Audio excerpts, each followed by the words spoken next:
What if I told you all it took was a pair to win it all? Phil Ivey, the most famous gambler in the world, was accused of cheating casinos of multiple millions of dollars. Ivy and a female accomplice. My name is Chang Yin Sam. Everybody call me just Kelly. Kelly's son is probably the most dangerous match player in the world right now. The all-new 30 for 30 podcast. Subscribe now on the ESPN app or Apple Podcasts. 30 for 30 podcast is presented by Mini. We're finding the best sports stories for you right now. And to do that, we're behind the wheel of the new Mini Countryman, the biggest Mini yet.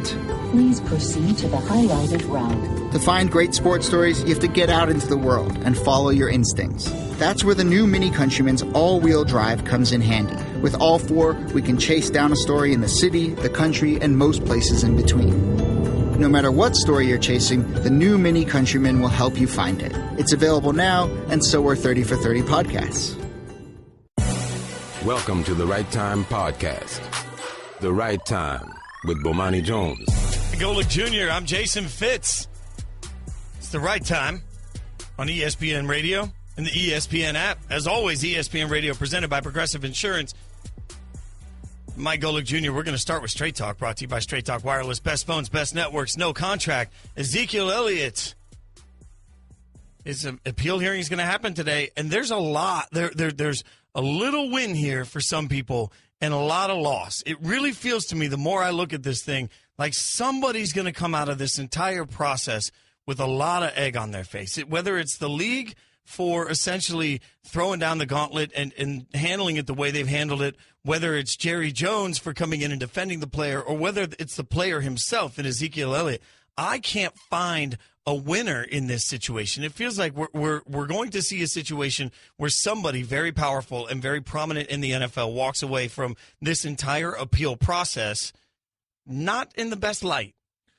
It's a situation where you'd kind of expect that considering the subject matter, and that's why it's taken so long. That's why this is the point we're at, and that's why Zeke Elliott and his side are arguing against this as strongly as they are, is because this is a very serious, allegation feels like the wrong word on the part of the NFL, but that's essentially what it is. And I understand that's a little more of a legal term in an area where this didn't garner any sort of legal ramifications for Zeke Elliott, but it's got that kind of reputation-staining notion on the line, especially when now you buck back as hard as Zeke Elliott and Jerry Jones both have on the Cowboys side.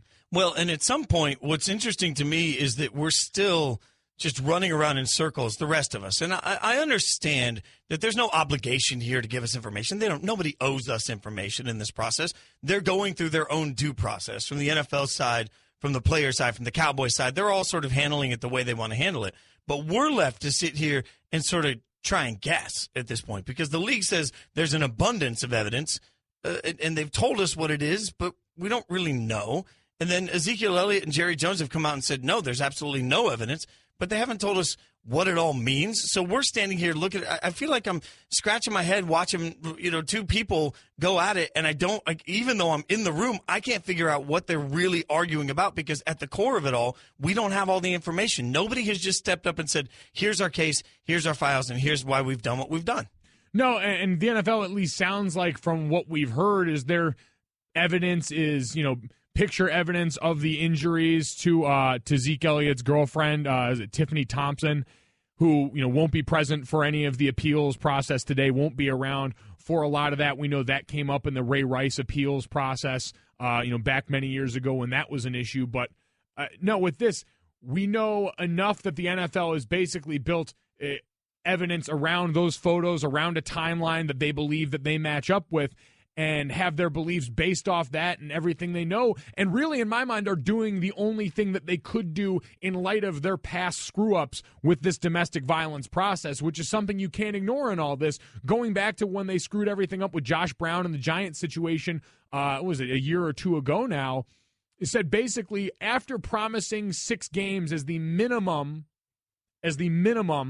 or just at least hammering that number home for people the last time they reworked the domestic violence policy and failing to deliver on that in a few different regards since then. The NFL's painted itself into a place where it hasn't been consistent on this. The public backlash has reflected that, and now they've got to start being consistent at some point, and maybe fair or unfairly to Zeke Elliott, depending on how the facts of this shake out and if we ever get to know him, is really irrelevant to the NFL on that point.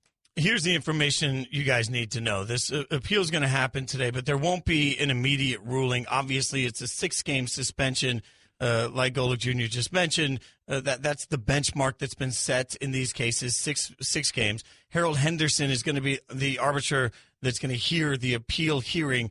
He does have some history. He heard the appeal for Greg Hardy and was part of the reduction of that from 10 games to 4 games back in 2015. But he was also the person that heard Adrian Peterson's appeal, and he didn't change that suspension. So there's not really an opportunity here to look at it and say, okay, we can get some indication of how it's going to play out. All we can do is listen to everybody talk. Straight Talk Wireless, nationwide coverage on America's largest, most dependable 4G LTE networks.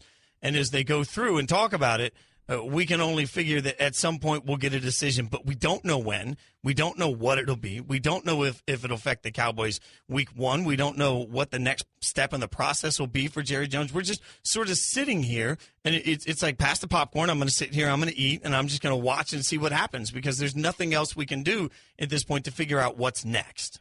No, but I think it gets interesting because we were talking before the show about this, the timeline and the way this works out for the Cowboys, because we know with who they've hired for this process on their side, legally this looks like something that most people are preparing for in the long haul.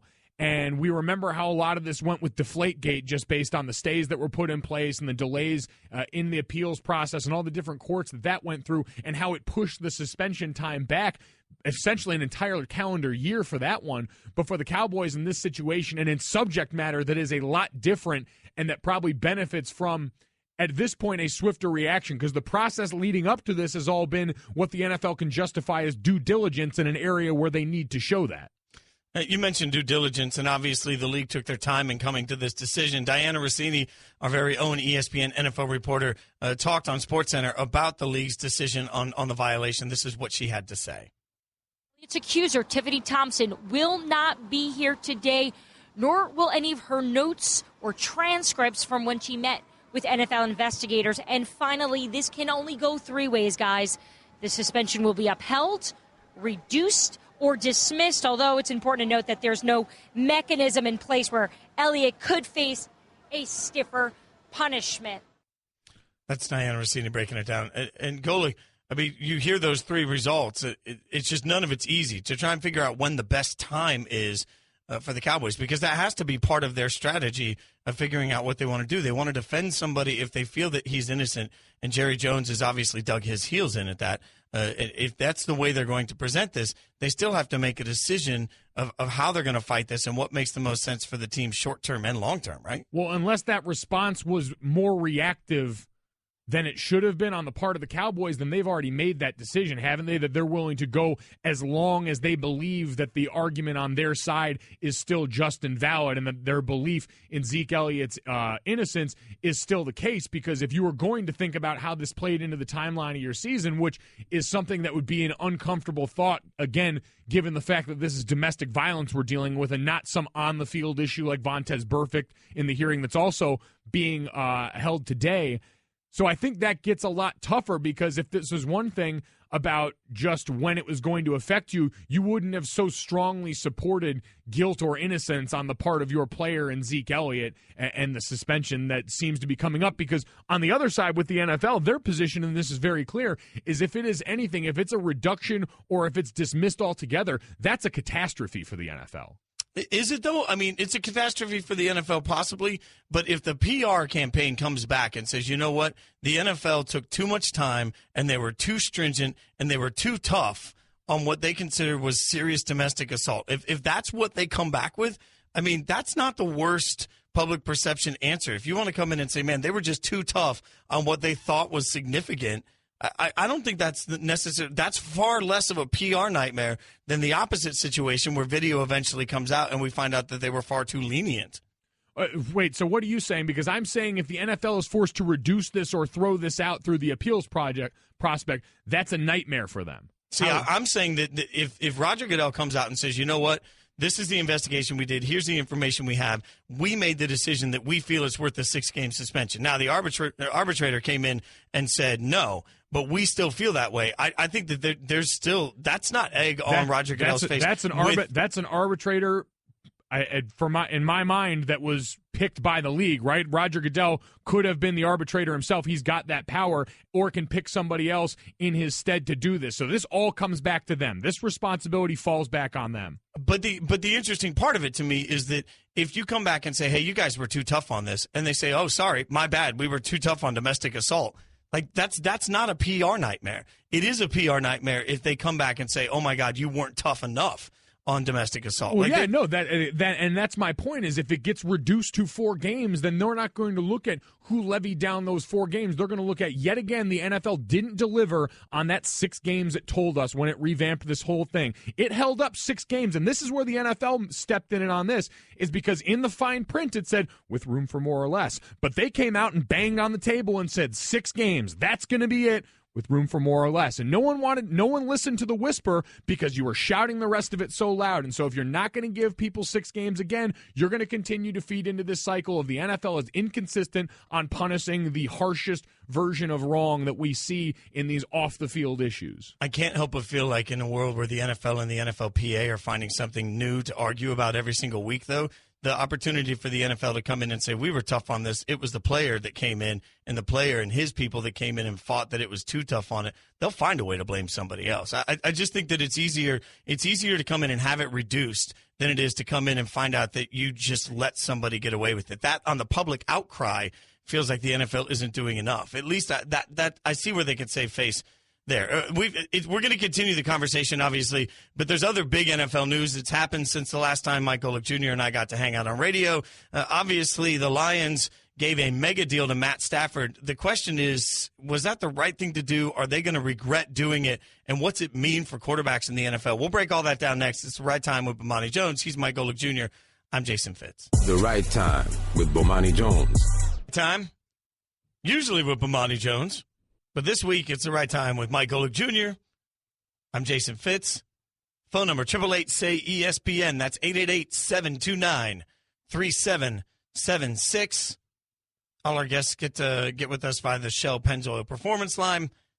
The Right Time is brought to you by Upside. Now save big on travel and get a big gift card every time you buy. You'll love Upside.com. Upside.com. Mike Golick Jr. Matt Stafford just signed a mega deal. How much upside does Matt Stafford have in your mind? Is he worth the kind of money they just gave him? You're worth what you're willing, or what teams are willing to give you. Like, it's not a conversation about worth for me. Like, this is timing and this is the position. Now, you can talk about, is Matthew Stafford, I don't know, good enough to warrant this kind of contract? I mean, no, we all know that, but that's not what this is about. I will say, though, as much as we say this is insane money for Matthew Stafford, a few years ago, and if you didn't see it yet, 5-year extension, and according to Shefty, it looks like it's $92 million guaranteed, which is higher guarantees than Andrew Luck got. It's higher per year than Derek Carr just got. The $50 million signing bonus that he's pulling in is higher than Luck got. It's higher than Carr got. It's a new benchmark quarterback contract. Just a few years ago, we were having a debate about whether or not Joe Flacco was worth the money that he has, and now, according to most numbers, he's the 7th highest paid quarterback. So he went from being the highest to the 7th highest paid in just a few years. So this conversation about what guys are worth, remember, it has so much to do about what year your contract comes up. You sign that contract today, he's the highest paid player in the NFL, but that's going to change quickly, not just because Kirk Cousins is up for a contract, but also several of the young quarterbacks that are going to come up in the next few years. That value is going to be dwarfed. So to me, I look at this Stafford situation and say, hey, we can throw out all the stats we want. At the end of the day, he's a quarterback in the NFL with the team that needs a quarterback that happened to have a contract that was ready to be signed at this period in time. So it's kind of right place, right time. Yeah, and the numbers you're hinting at, people are going to point out he's 5-46 as a starter against teams that finished the season with a winning record, including 2-14 since 2015. Now, the easy counter to that is that making QB wins a stat that's a metric for measuring how good they are is kind of risky, because you know that you're not then giving credit, right or wrong, to the team that's around Matt Stafford, a team whose leading rusher last year rushed for under 500 yards in the season, whose offensive line has struggled a lot in the last few years, who has good receivers, like even with the departure of Calvin Johnson, having Golden and Marvin Jones, and the on down the list there. I mean, Eric Ebron's been not exactly stellar as they thought they would be at the draft spot at tight end, but having enough weapons around him, a healthy Amir Abdullah this year, but we know the defense as well needs work. Like, that's a bit disingenuous to just look at that record and go, ha, ha, ha, what are they doing? You mean a quarterback doesn't win and lose every single game? I can't believe it. This is revolutionary. I think that part of this, though, has to come from where the organization's been, especially at the quarterback position. And I think at some point, if you're a fan of a team that's had a terrible quarterback for the longest time, you'll overpay, and you'll gladly watch your team overpay for Matt Stafford. And I'll go back to, we just talked about Derek Carr. When you think about what the quarterback situation for the Raiders has been in most of my lifetime, it's been trash, okay? So with a few-year exception of Rich Gannon, the Raiders have not had good quarterback play for most of my lifetime. They finally get good quarterback play, they'll overpay for it. If you're the Lions and you finally have a quarterback that means you don't have to dip back into the draft, you'll overpay for it. I think that the people that have a real hard time with this are people that are fans of teams that have had solid quarterback play year in and year out, and they just don't understand how desperate certain teams are to get a guy. Or to keep a guy, because you're paying in large part for the problems that exist for the outside world, for the have-nots, and for what you want to do as an alternative with Matthew Stafford. Because what is the alternative? You try and trade Matthew Stafford and end up giving up way too much to get a quarterback that you think is better. You go out in free agency where you're going to have to pay this kind of price for a guy, and depending on who's coming up on the market, probably going to have to pay more, because someone was going to reset this. It just happened to be Matthew Stafford that reset this in advance of Drew Brees hitting the market, in advance of Aaron Rodgers coming up for a payday. All those young quarterbacks that you mentioned, Kirk Big Money Cousins, who's going to bust the bank wide open, because quarterbacks never hit free agency for a reason. You want to go to the draft? The Lions would have to trade a bunch of assets away in the draft to move up and get one of the great quarterbacks we know is coming out this year. All of those things that don't necessarily alleviate your cap situation, the way signing him to a long-term deal where you can spread the money out in a way that gives you the flexibility to re-sign Ziggy Ansah or maybe add better defensive pieces. Do you worry about the amount of cap space that essentially these star quarterbacks are taking? Does it become a concern at some point, or does the cap just continue to grow at such a rate that nobody really cares? Well, we've seen with a lot of teams, like Flacco's a good example of after that Super Bowl.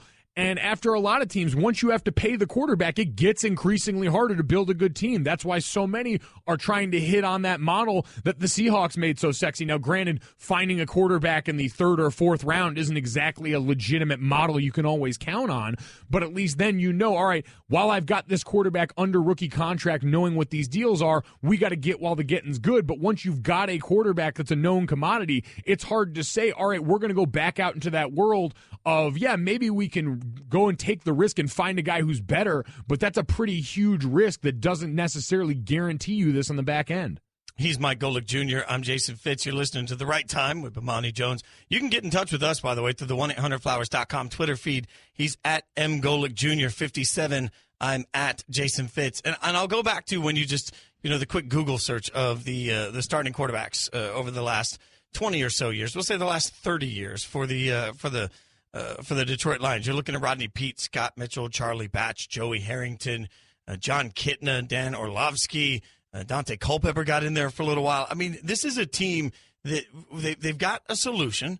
They've got somebody that's played at a high level statistically, and I think that there's a sort of a tipping point for every franchise. It's can this guy get us to whatever that next level is? And so fan bases will become impatient with the quarterback when he makes a ton of money and he can't seem to get them from the playoff caliber to a Super Bowl. Like fans will yell about that. These franchises, when you talk about a franchise like the Lions, they're just trying to get to the point where they can be viable year in and year out. And when you have a quarterback that's playing in the top half of the league on a team that's struggling to be viable consistently, you pay him. I mean, this is pretty simple to me. And I don't, not only do I think it's not going anywhere, I don't think it should go anywhere. I think this is exactly how the system should work. Pay the man. Well, and as long as the system continues to work this way, because as long as you've got the human element in this that's tied with jobs, we know quarterbacks tend to be tied to coaches and tied to GMs and all the way down the list. And until you can change that conventional thinking that allows you to say, all right, this isn't working as well as we think it could, we'll try something new, and you dump a guy like Matt Stafford, that's how you lose a job. So as long as you've got that fear of your job security in place, you can't expect the system to leave it open for other avenues of solving the quarterback problem in the NFL. You make a great point. How many coaches in the NFL right now would trip over each other just to get Matt Stafford as their quarterback so they can have a job next year? So we'll get thoughts on it from the NFL Nation guy that's covering all of it. Michael Rothstein is going to join us, ESPN Lions NFL Nation reporter. We'll get Michael's thought on it. We'll do that next up on The Right Time with Bomani Jones. He's Mike Golick Jr. I'm Jason Fitz. NFL fans will do almost anything to help their team win. Tostitos, the official chip and dip of the NFL, created lucky bags for select NFL teams this season. My God, that sounds amazing. I want one. They participated in team traditions with the hope that doing so would bring luck to each team. They raised a 12th man flag for the Seahawks. They waved the terrible towel for the Steelers bags and gave the Broncos bags a mile-high salute. Current NFL players Dak Prescott, Jadeveon Clowney, Joe Flacco, and Aaron Donald all participated to make their team's bags lucky. Visit Tostitos.com to see how Tostitos made your team's lucky bag and pick one up at a store near you. The Right Time with Bomani Jones. Time with Bomani Jones. He's Mike Golick Jr. I'm Jason Fitz. Right Time is brought to you by Select Quote. Free personalized quotes in just 10 minutes. Call 1-800-290-0303 or go to selectquote.com. All our guests get to us via the Shell Pennzoil Performance Line. You know that. And we've been just talking about the massive contract that is given out to Matt Stafford. To help us break that down, the ESPN NFL Nation reporter Michael Rothstein joins us. Mike, thanks for your time, man. When you looked at this number, I know you knew the contract was coming, but when you looked at the number, did really any part of it surprise you? The guarantee surprised me a little bit, honestly. I didn't think that he'd get that much in guaranteed money. But, hey, $92 million, that's not bad for anybody, really. I think anyone would take it at this point. That's the only thing that surprised me. The years were going to be 4 or 5 years. The dollar amount was going to be somewhere between 26 and 27 billion, it seemed like. And this really made sense. I know you guys were talking about it before. Really, it resets the market. But a year from now, 2 years from now, this is going to look like a bargain because he's going to be the 7th, 8th, 9th highest paid quarterback in the league instead of right now where he's sitting at number 1. I mean, his good buddy Matt Ryan is probably going to pass on here within the next 12 months, I would think. Drew Brees will. Kirk Cousins will, Aaron Rodgers will, and, so on and so forth. Michael, when people will point to the team and say, well, they've got so many other needs, this is going to strap them. Is this a move that actually is going to allow them some wiggle room with the cap in the next few years? Yeah, I haven't seen the exact way that the contract is broken down yet, so I can't say how much it's going to give it to them this year. But, yeah, it's going to give them more wiggle room, and I think I saw a number somewhere that it's going to be like 16.2% of the cap, and that's not a huge amount for a quarterback. And they've got a lot of other issues, but this allows them potentially to franchise tag Ezekiel Ansah next season and bring him back for one more year, depending what he looks like. And a little bit of other news, Bob Quinn, their GM, said that they expect him to play week 1. He has not practiced at all. He's been on PUP, so that's some good news for the Lions. But, yeah, they have some big issues on the offensive line, on the defensive line. Golden Tate could be due for an extension soon. So getting this done, knowing you have your quarterback, allows you to build your team around him, and it allows you to figure out what pieces work and then go from there. And that's the biggest thing for the Lions. They still have their quarterback, and they haven't had a quarterback this good since, I think our parents were maybe 6, 7 years old. We're talking the mid-1950s here with Bobby Lane, depending on really how much maybe you liked a guy like Eric Hipple or Scott Mitchell or someone like that. I mean, that's the quarterback history we're talking about in Detroit. Talking to Michael Rothstein in the Shell Pennzoil Performance Line. And Michael, the outside world seems enamored with things like, Matthew Stafford's record against teams that finish the season with winning records and all these things that have come up to basically slight and undermine this deal in the public. Why is there such a problem in the public's eye with this contract and what seems to be their issue with Matt Stafford? I think people like that number. What is it, 5-46? That's such a bad number. I was going to use the word bunk. It's a bunk number. And yes, it's an actual stat. But you have to remember, he took over as a quarterback of an 0-16 team. That team in 2008 was 0-16. Everybody was gone. Matt Millen was gone. The coaching staff was gone. They only have one player left on that team from the 2008 season, and that's their long snapper, Dom Muehlbach, and they tried even to get rid of him a couple years ago by drafting a long snapper. So that team was just so bad that there was a large rebuilding process. I think that part of the problem was that they actually had a decent amount of success in 2011. They made the playoffs almost solely off of Matthew Stafford and Calvin Johnson. And that kind of, I think, reset expectations. If they had gone 6-10 or 7-9 in 2011 and then went 9-7 and built up and then maybe wait 3 playoff appearances in 4 years, I don't think people will be complaining as much about this. I think that they just see a guy who's been in the playoffs 3 times, and they're like, why would you pay this guy this amount of money when Tom Brady makes X amount of dollars and Aaron Rodgers makes X amount of dollars? And they don't think about the long-term play. They just see, oh, my God, it's $135 million. And, $135 million, let's be real. In the real-world scope of things, the NFL salaries are crazy. They just are. But it's what the going rate is. It's what the market rate is. It's what they're going to pay. So we're talking to Michael Rothstein, ESPN NFL Nation reporter for the Lions. So, Mike, when you think about trying to judge who Stafford is as a quarterback, how much credit do you put on him in the last couple of years, and how much credit do you put on Jim Bob Cooter, the offensive coordinator that seemed to turn it all around for him? Oh, listen, Jim Caldwell and Jim Bob Cooter did a great job of reining Stafford in. They gave him a couple of really big benchmarks to hit. Improve your completion percentage, cut down on your interceptions. That's what he's done under Caldwell and Cooter. His completion percentage every year has been higher than they were in previous years under Jim Schwartz. His interceptions, he threw a career low 12 last year, and it would have probably been lower than that, except he was playing the last 3 games of the year, well, the last 4 games of the year, with a busted middle finger on his throwing hand, so it definitely affected him in that aspect. He has done exactly what they've asked him to do. He's become an efficient quarterback. Some of that is that he hasn't been throwing down the field as much. They've changed the offense a little bit, but a lot of that was tailored to Matthew Stafford, and Matthew Stafford had input in that. So they've basically taken Matthew Stafford and turned him into a really good NFL quarterback. And I think that a lot of it is just he had this gunslinger mentality from when he for the 5,000-yard season in 2011, and people never really shook that. And he's turned into a pretty efficient quarterback. And more than anything else, he's the reason they made the playoffs last year.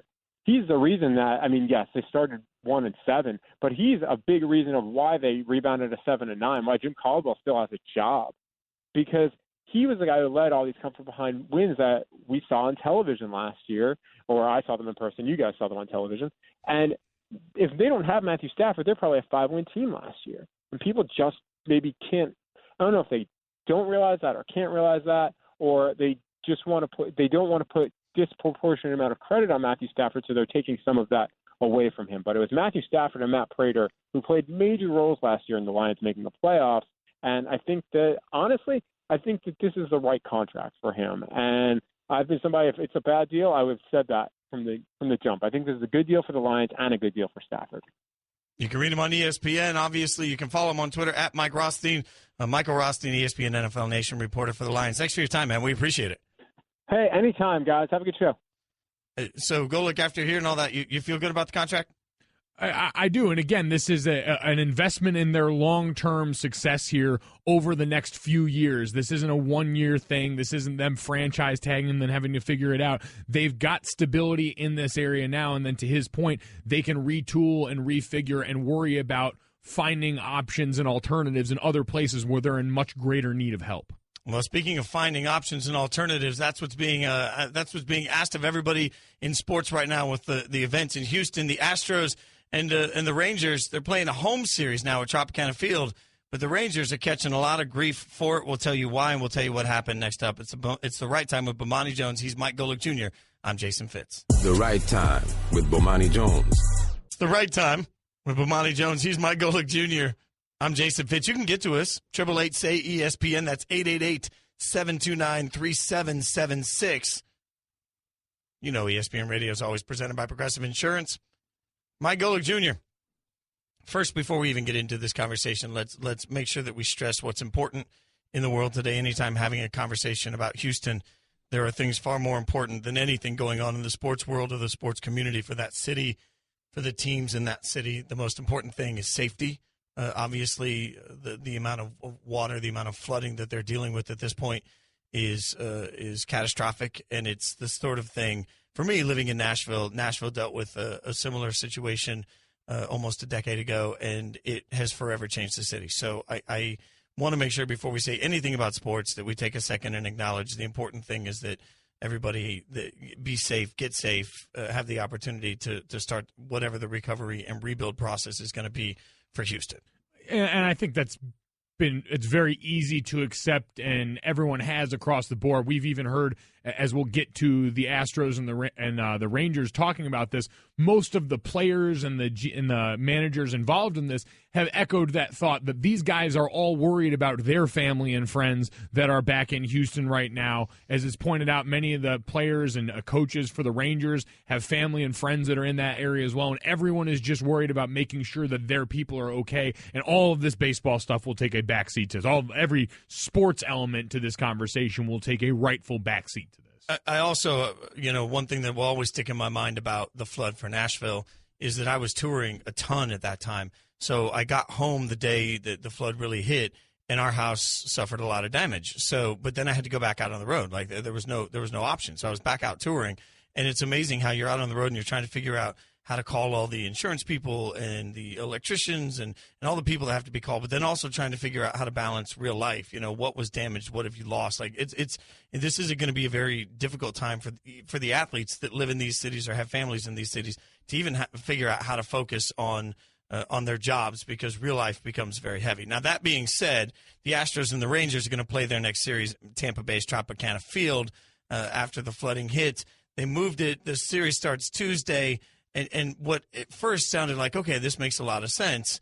There's been a point now where people are in a little bit of an uproar. The Astros are considered to be the home team, and they originally wanted to go in and make a switch, essentially. And the Rangers said no. They came back and said, no, they don't want to change a later series and just flop these things around.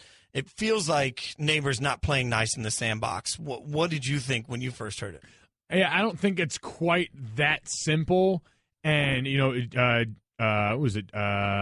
Astros president, Ryan Reed, told reporters that they went to the Rangers and wanted to flip that series. The Rangers said their GM, John Daniels, told reporters that essentially they didn't think it was fair to fans who had bought tickets for this series that would have been played September 25th through 27th, and said in a day's notice that they're moving that series up to this weekend.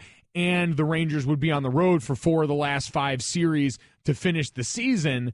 And that was the line they felt on. And he emphasized that they weren't looking for a competitive advantage in all of this, which actually, to me, if you're looking at a way and you're saying, listen, our team has got things, it has goals for our season that we're trying to focus on, and we believe it would diminish them, that would be outside of all of everything else, maybe the most reasonable thing to point out with, because I doubt fans in this are going to really raise up arms and say, oh, look at how inconvenienced we are having to go to this game at a different time, whilst our neighbors and people that we very directly can see the effects of are dealing with all these atrocities. So that logic to me kind of falls short of anything I can believe. Well, and you and I had the opportunity to work together last year in college football, and we watched an instance where they had to go in and postpone the LSU Florida game. And there was a point that because of the hurricane, they weren't sure where it was going to be played, how it was going to be played. A lot of controversy about how that could have been handled better.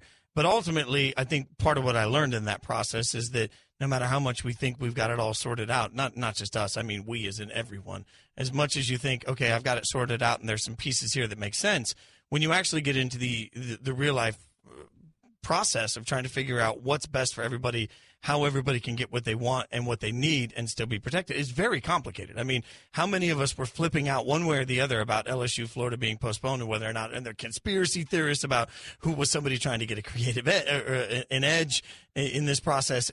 You look at it and say there's no easy solution. When Mother Nature gets involved, there's just no easy solution in sports. Well, and for most people, the easy solution would have just been to flip this and say that, all right, we'll play the Astros series this weekend. We'll flip it around on the back end, because really the advantage for that is that the fans in Houston get to see this game back on their turf when this is all said and done, and we can talk about the potential for sports to be a respite in ways that we've seen at times after tragedies, to bring people back together, to give them a minute to truly, like you talked about in the world of escapism in sports, in a live setting there after everything they'll have gone through, to just be able to go out and sit and watch a baseball game in their home stadium at that point would have been probably something tremendously helpful and satisfying in that. But again, you have to ask yourselves that, yes, altruism would be nice on the part of the Rangers and that organization, but is it required, knowing what it would put their team through on the other side?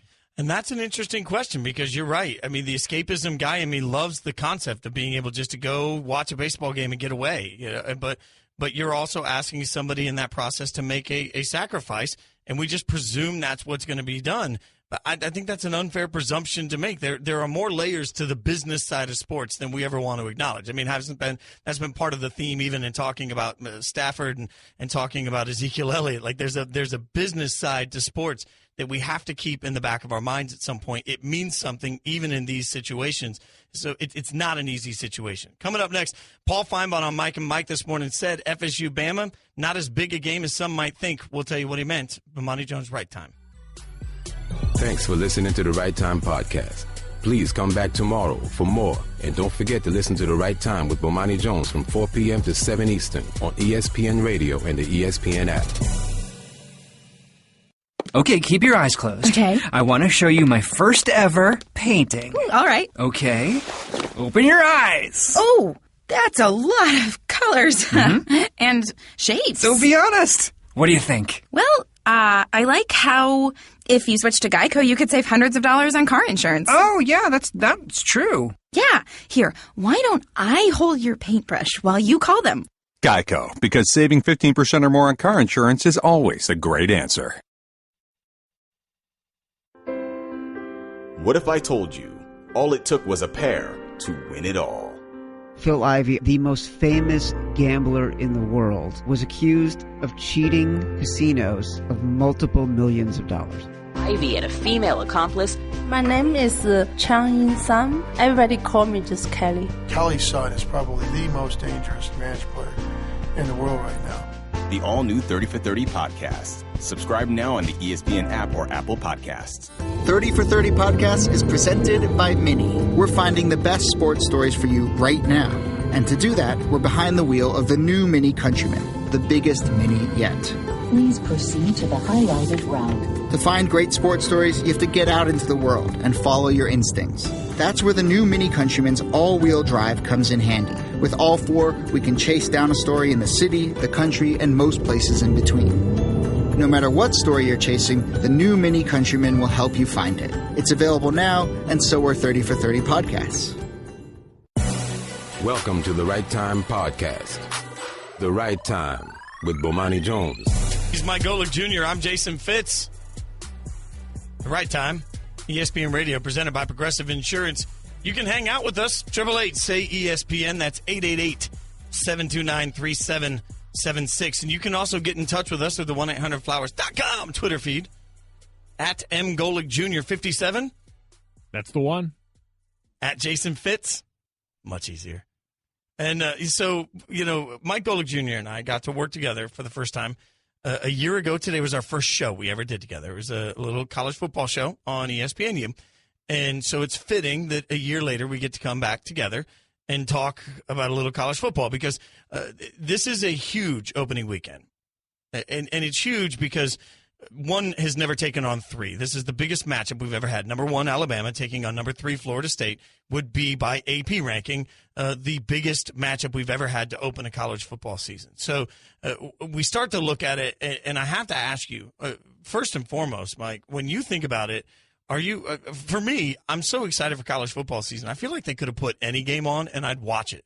So the fact that we're actually getting viable, interesting, big-name teams playing each other actually has me a little bit over the moon. Like, I don't even know how to handle the excitement that I have the week before the NFL season because college football has built this thing so perfectly. Well, yeah, we're not used to seeing this because it didn't used to always be this way. You would get a couple of the warm-up games. You would get games like South Florida playing San Jose State or Stanford playing Rice and things that were kind of easy and palatable and a good way for everyone to get rolling into the season. But as we've heard come up this offseason with Nick Saban, one of the parties involved, as we saw start to become a meaningful trend in playing big games early the way Oklahoma and Ohio State did last year, it's something that's increasingly more valuable to teams in this college football playoff era, but certainly has been something that Alabama themselves has been a part of a lot of times in recent history in these big early season kickoff games. See last year with them versus a USC team that was a shell of what it ended up becoming, but it was at least a bigger name than playing North Dakota or Louisiana Monroe in the first week of the season. Well, for me, my world is pretty simple. In my college football America, I want to see Florida State and Alabama play today.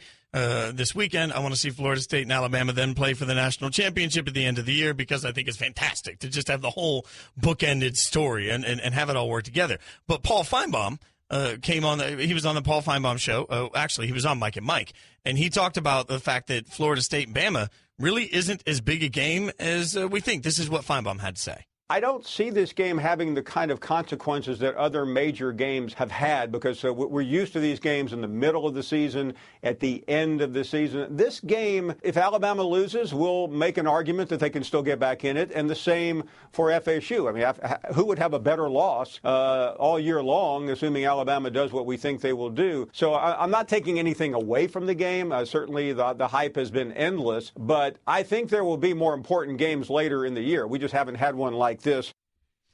And I don't disagree that they're going to have the opportunity to rebound from it. That doesn't make it less of a big game. I mean, it can be a big game and not necessarily mean that the loser is completely out of the national championship, right? It's sort of the same discussion we had yesterday, just with different words, talking about a fight is either good or entertaining. And depending on your metric, the answer becomes different. If you want to talk about long-lasting impact, then yeah, we've seen teams be able to overcome early season losses a lot of times. And knowing the potential for both these teams to win a lot of the rest of their games on the schedule and still end up in the promised land, yeah, it's not going to have the same impact. You won't have coaches playing for their lives the way you can potentially have with Texas A&M and UCLA or other situations like that, but it's still going to be the best, at least where we sit now, collection of talent on the fields going into the season. And it's interesting that you mentioned that because I think ultimately entertaining is the theme of this opening weekend. And that's what I think college football has done particularly well. And it's not just with this matchup, it's with other things. So when you talk about Michigan versus Florida, when you talk about Tennessee versus Georgia Tech, you can go up and down the line. There are big matchups between really good teams, not just this weekend, but next weekend. They've done a good job of giving us sort of a little bed to get us excited. And they can let everybody stand up and have the supposedly entertaining argument over which conference is best that drives me crazy. You can have all of these discussions because they put landmark brand name franchises against each other in this sense where they can come out and brands can battle each other. That's the appeal to the weekend to me. It's not so much that the games are going to be fantastically played. They may not be. And it doesn't even have to mean that it has long-term consequence to the national championship. It just means I want to see big brands open up the college football season. That's what I'm getting. Well, that's what you had, but I guess to Paul's point, and something I can see a little bit more, is that we also don't know that this is going to be a good game. Like, we can predict it as best we can, and judging by the amount of talent on the field on both sides of these ones and the guys that they've got returning, it's a safe bet to assume it will be, but we had big brands and ranked teams. Alabama USC last year is a perfect example in a different vein because USC got beat into the ground, but ended up finding a change in quarterback and all these other things that if you had those teams play later in the season when Sam Darnold USC was around, it would have been a markedly more entertaining game. And so to the point is, yeah, week one, like this is all about the buildup. Like the AP really dropped the ball on this, right? They failed us. Like, you could have had 1 versus 2 if you just decided, all right, it's week 1. The most inconsequential rankings of the season when you're talking about 1 or 2 spots, and you could have given us 1-2 in week 1. That hype train would have been unreal. Now, is it splitting hairs? Yeah, but it would have been a nice visual, and I'm kind of mad at them. No, it's not splitting hairs at all. They stole my entertainment. I wanted to be able to. I wanted the hype, right? I want 1 versus 2, week 1, and then at the end you have the rematch for the national championship. This worked out perfectly in my movie script mind. Okay, I had this all worked out. Alabama, Florida State. Whoever wins it in week 1 obviously loses the national championship. It's the whole redemption story. We could have had it all in the Associated Press, which. Let's face it, in a playoff committee world, the AP's it's not quite as significant as it used to be. Let's say it that way. They could have just let us have this. Let us have this special moment. That's all I'm asking. Yeah, and even, like, I don't even need it as far as the rematch on the back end because we know a million things can happen in college football season. Like, the minute you think that all the commodities that we're buying stock in right now at the beginning of the year are going to hold fast and true all the way through the season, like, you don't often get a season like last year where Alabama and Clemson start the season coming off of a national championship berth, and we get to look forward and say, all right, the chances of the rematch are pretty strong here, and then it ends up delivering in a way that we didn't believe would be possible. Like, I think the last couple of years are going to ruin expectations for a while about what we think is possible in the world of college football. But here's the one thing I would say. I would come back to that and say at some point the entertainment factor of college football is partially because it's becoming very easy to look at certain teams and say, okay, these teams are going to be competitive. And Reese Davis said it a few weeks ago that there's a shelf between the top 3 and everybody else. So in this particular year, in the opinion of some smart college football minds, there is number 1, Alabama, number 2, Ohio State, number 3, Florida State, and then everybody else. Okay? So if that's the case, and you're looking at this delineation between all of them, then I can look at it and say, okay, if they are really good, and this is a great opening week matchup, this was the one year I had a shot at getting. I don't want your version either. I want the whole thing to be bookended just so that we can say it happened. And then in the future, you every time it will be, wow, you haven't seen 1 versus 2 since then. And that's sort of my thought on it. You're listening to The Right Time with Bomani Jones. He's Mike Golick Jr. I'm Jason Fitz. You guys can always chime in. Rich from Rochester. Rich, what do you got? I say that every game, when you're talking about a 11, 12-game season, to say that a game is not important, especially when you're talking about teams at this level, it is. Whoever loses a game, if they win out, they're still going to be in the hunt. So I don't understand this thing of saying that a game is inconsequential. I mean, USC, don't forget they lost 3 games early. So not only the Alabama game, but they lost those other 2 games. All these games are important. I think we downplay them too much. It's not a game that's not important. Rich, thanks for the call, man. But what you just said is the reason why Paul is saying it's not important. Because fact is, if Alabama gets smoked in this game, I mean, if they just get beat, but they turn around and they run the table from there and they win the SEC and they're a 1-loss SEC team, they're going to the playoff. And if they go to the playoff, they have a shot at a national championship. So this particular game isn't eliminating somebody from the opportunity to win at all. No, and we know how the game goes in college football, that early season losses are not treated equally with their late season comparison, and rightly so, because you're not the fully formed version of yourself on a team built on the backs of 18 to 23-year-olds. You're hopefully on the top end going to look better in November than you do in September, and so grading on the same scale for losses and the things that you see off a team in those time periods is not the right way to go about things. So I always understand when people look at a late season collapse from some team and say, well, so-and-so lost early in the season, why aren't you holding them to the same standards? It's because you shouldn't. Well, speaking of standards that everyone's being held to, we'll switch gears, get to the NFL. Ezekiel Elliott, his appeal being heard today. Jerry Jones has he's dug his heels in. He's made a statement. He's made a strong statement that could result in egg on his face. We'll tell you what he said, what it could mean. We'll do it next. It's The Right Time with Bomani Jones. He's Mike Golick Jr. I'm Jason Fitz. The Right Time with Bomani Jones.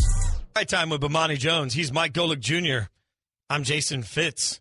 The Right Time is brought to you by Firestone Complete Auto Care, keeping cars running newer, longer, whatever you drive. drive a Firestone. So Jerry Jones has dug his heels in. And there are different ways different owners handle situations. We obviously know Jerry Jones loves to be loved by his players, and he seems to have a very special bond with them as a result. That's fine. It's a stylistic thing. At some point, you look at it as a boss and say, we've all had different kinds of bosses. Bosses that you know always have your back, and bosses that you know never have your back, and then the ones that are somewhere in the middle. Jerry Jones definitely has made a statement about where he is on Ezekiel Elliott when he came out and said this. Okay, he said this on 105.3 The Fan in Dallas on Tuesday. He said, unfortunately, you get confused in this conversation. Every person that has any sense at all understands domestic violence and abhors it. On the other hand, I've had a lot of evidence and experience in this area. For 10 years before I bought the Cowboys, I was the head of battered women of Arkansas. I raised more money and been in more safe houses than a lot of people that talk about it. So it's a terrible problem. On the other hand, what we are today and what we're trying to be relative to addressing it in the league, it has all kinds of issues, and it should. It's a very complicated issue because, this is the key part of this, you have no evidence here. So Jerry Jones doesn't just say, hey, I got you, we stand behind Ezekiel Elliott. He's stating, I understand the issues that battered women face. I understand how awful domestic violence is, and I also understand we have no evidence here. You can't walk back from that statement. Well, no, and this relative to the rest of the reaction that we've heard either directly from or reported on with Jerry Jones seems to be tame. I mean, he was one that came out and all reports indicated when this ruling was first originally passed was someone that was fuming at the notion that he was going to be without Ezekiel Elliott for 6 games based on what he believes was now no evidence in their findings on what he's done. And so it puts you firmly in a place that if you're Jerry Jones, you didn't need to be at that as the head of an organization, because now you're right. You've linked yourself to this very firmly and directly. And while if you're in Zeke Elliott's camp, this may be endearing to have an owner that's so willing to be publicly on your side in all this. If you're an owner, you put yourself in a very tough position now to be on the wrong side of the wrong issue to be on the wrong side of. Wow, that was really well said. I followed that whole thing at the end. That was well done by you, Mike Golick Jr. I think you're right, absolutely. And the interesting part about it is, at some point, what do we know about today's world, right? Like, nothing stays secret forever. So at some point, we're going to get this evidence. Whatever this evidence is that the NFL has, or that Ezekiel Elliott has, or that the Cowboys feel like they have, whatever evidence there is, we're eventually going to get. And when we get it, it's either going to, in one hand, it's going to say, hey, Ezekiel Elliott did nothing, and the NFL looked at this and totally was unfair, or it's going to turn around and say, hey, Ezekiel Elliott did something. And when you say you have no evidence here, you're not even allowing something to be a category anymore. He's looking at it. Jerry Jones is looking at it and saying, you have no evidence. That means he thinks there's literally nothing there that they can sort of associate with Ezekiel Elliott. If that's even slightly untrue, then he looks terrible. I mean, he looks awful in this situation as somebody, especially that has been an advocate for battered women. Well, and you can look at it in comparison again because of all the legal ramifications, and only there to what we saw in Deflategate. And the stakes for being wrong there were a lot lower than the stakes for being wrong now, because both sides have eventually called the bluff of the other side. You've called into question the word and the integrity of the people making decisions and making choices on both sides of the fence. So there's no middle ground in this anymore. And for Jerry Jones and someone in that position who tends to respond emotionally in a lot of different senses and make decisions based on that in a lot of different areas we've seen, from the draft room to areas like this where he seems to run with emotions, it puts you in a spot where you needn't be. Because all you have to do is come out and give the very stock answer of you can still support your player without throwing your character and your word behind it really in the way that Jerry Jones has. And he's avoided that. And you can say it's admirable to stand with your player, but man, it just seems like a misstep to me in the end. You're listening to The Right Time with Bomani Jones. He's Mike Golick Jr. I'm Jason Fitz, ESPN Radio, presented by Progressive Insurance. And the thing about it is we can question and have questioned for years some of the football moves of Jerry Jones. one thing that I think you have to look at some point is the business side of Jerry Jones. And the fact is, he just does business better than most NFL owners. He's smarter with business than most human beings. There's certain guys that above and beyond whatever their sports legacy is, their business legacy matters. And many will argue that it's the business legacy of Jerry Jones that actually has him now in the NFL Hall of Fame. That business legacy says he's smart. And when you're smart at business, you know what you're saying. That's why I have such a hard time in this situation with this verbiage. I mean, you're not leaving any sort of, we don't think there's conclusive evidence. We don't think that this has been linked. We think that the punishment was over the top. He's not saying any of those things. When you just come out and flatly say you have no evidence, especially when you're as smart in business and life as Jerry Jones has proven himself to be, it's either a huge misspeak that he can't recover from in that sense. It's either a huge misspeak, or you turn around and say he knows exactly what he's saying, in which case you have to say, what the heck is the NFL thinking? There's no room for an in-between here at this point.